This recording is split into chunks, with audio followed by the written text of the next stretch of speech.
नमस्कार दोस्तों, जंग की बड़ी खबरों में आपका स्वागत है।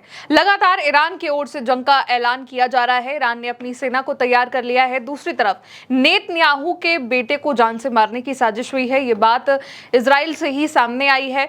रूस अब ईरान के साथ आ चुका है और रूस ने कई सारी खुफिया जानकारी ईरान को बताई है। पहली बड़ी खबर देखिए, ईरान नेतन्याहू के बेटे को मारने की प्लानिंग कर रहा है। इजरायली प्रधानमंत्री बेंजामिन नेतन्याहू के बेटे यायर नेतन्याहू को कुछ महीने पहले मियामी से निकाला गया था, ये खबर आई है। और जब आखिरी वक्त में उन पर नजर रखने वाले एक ईरानी गिरोह का पता चला था, यह भी बताया गया है। नेतन्याहू ने पहले कहा था कि ईरान ने उनके एक बेटे की हत्या करने की कोशिश करी थी, प्लानिंग करी थी, लेकिन उन्होंने ये नहीं बताया था कि ये कौन सा बेटा है। लेकिन माना यही जा रहा है कि जो इजरायली प्रधानमंत्री के बेटे यायर नेतन्याहू हैं, जिनको कुछ महीने पहले मियामी से निकाला गया था बाहर, उन्हीं पर ईरान ने टारगेट किया था और वो ईरान के निशाने पर थे। खैर, दूसरी बड़ी खबर पर बढ़ते हैं कि क्या सामने आई है। तो दूसरी बड़ी खबर यह है कि ईरान ने अपनी सेना को युद्ध के लिए तैयार कर लिया है। ईरान ने अपनी सैन्य रणनीति को रक्षात्मक रुख से अब आक्रामक कार्रवाई की ओर मोड़ दिया है और भविष्य में किसी भी संघर्ष के लिए तैयारी कर रहा है।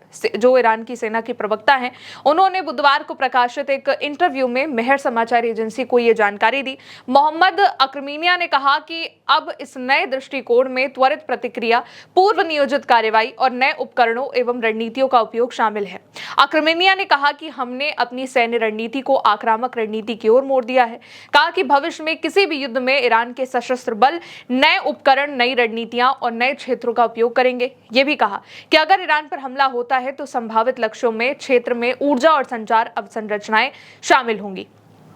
कुल मिलाकर के ये यहाँ पर कहा जा रहा है कि ईरान ने अब डिफेंस मोड से अपना जो अटैक मोड है वो शुरू कर दिया है। अब तक ईरान बचाव में जो मिसाइलें दाग रहा था वो आक्रामक तौर पर दागेगा, जिसमें जो गल्फ में ऊर्जा संरचनाएं हैं उन पर भी अटैक करेगा। दूसरी तरफ ईरान ने यह भी कहा है कि अब वो नए हथियारों से अटैक करेगा। अगली बड़ी खबर देखिए, रूसी अधिकारियों ने ईरान को जानकारी दी है। नई जानकारी की CIA निदेशक जो रैटक्लिफ हैं, वो मॉस्को यात्रा में अमेरिका का संदेश था कि वो ईरान पर स्ट्रेट ऑफ हॉर्मुज को फिर से खोलने के लिए दबाव डाले।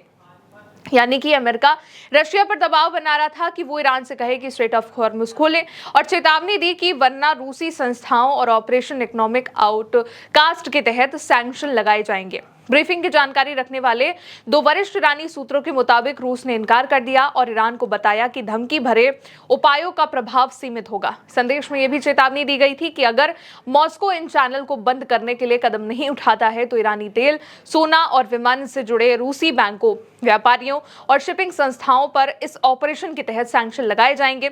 सरल भाषा में अमेरिका ने रूस को चेतावनी दी कि वो ईरान पर दबाव डाले ताकि स्ट्रेट ऑफ हॉर्मुज, जो बहुत जरूरी समुद्री रास्ता है जहां से सारा तेल आता जाता है, वो फिर से खुल जाए। और अगर रूस ऐसा नहीं करता है तो अमेरिका ऑपरेशन इकोनॉमिक आउटकास्ट नाम के कार्यक्रम के तहत रूस की उन कंपनियों, बैंकों और व्यापारियों पर, जहाजरानी कंपनियों पर सैंक्शन लगा देगा जो ईरान के तेल, सोना और विमानन से जुड़े हुए हैं। अगली बड़ी खबर देखिए, अमेरिका का एक ब्लैक हॉक हेलीकॉप्टर भी ध्वस्त हो गया है।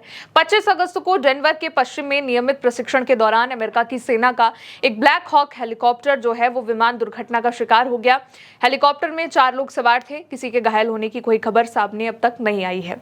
अगली बड़ी खबर देखिए, ट्रंप ने कहा है कि ईरान द्वारा स्ट्रेट ऑफ हॉर्मुज में बिछाई गई माइंस को उन्होंने हटा दिया है। ट्रंप ने कहा है कि उन्होंने नौसैनिक खदानें हटा दी हैं और उनमें विस्फोट कर दिया है। कहा कि ईरान को चेतावनी दे रहे हैं कि कोई भी जहाज या नाव जो नई खदानें बिछाने का प्रयास करेंगे उसे तुरंत नष्ट कर दिया जाएगा।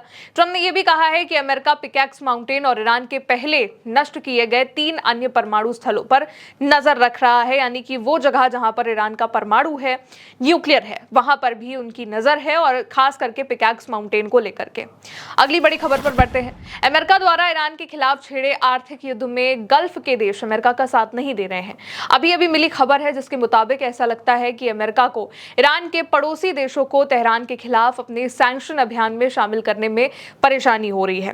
अमेरिका ने ईरान से सटे 16 देशों से इस बारे में कांटेक्ट किया, जिनमें से 8 देशों का कहना है कि गहरे आर्थिक संबंधों की वजह से वो तेहरान से आर्थिक संबंध तोड़ना नहीं कर सकते हैं, उनके लिए मुश्किल होगा, जबकि बाकी के 8 देश इस पर विचार कर रहे हैं। असल में अमेरिका ने ईरान के लिए अब एक नया आर्थिक युद्ध छेड़ा है। ईरान पर सैंक्शन लगाए हैं और उन देशों पर भी सैंक्शन लगाने की धमकी दी है, प्रतिबंध लगाने की धमकी दी है जो ईरान के साथ व्यापार करते हैं। अब गल्फ के जो 16 देश हैं उनमें से 8 देशों ने कहा है कि हम ऐसा नहीं कर सकते हैं। 8 देश इस पर विचार कर रहे हैं, कुल मिलाकर के 7 किसी ने नहीं दिया है।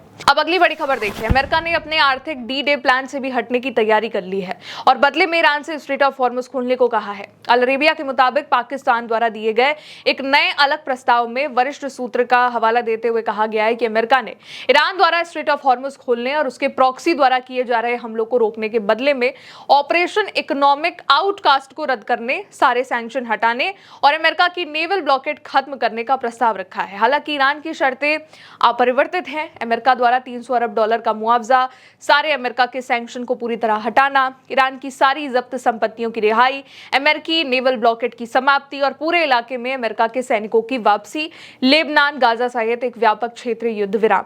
तो ये ईरान की मांग है। ईरान चाहता है कि जब तक ये पूरा नहीं होगा तब तक स्ट्रेट ऑफ हॉर्मुज वो नहीं खोलेगा और बंद रखेगा।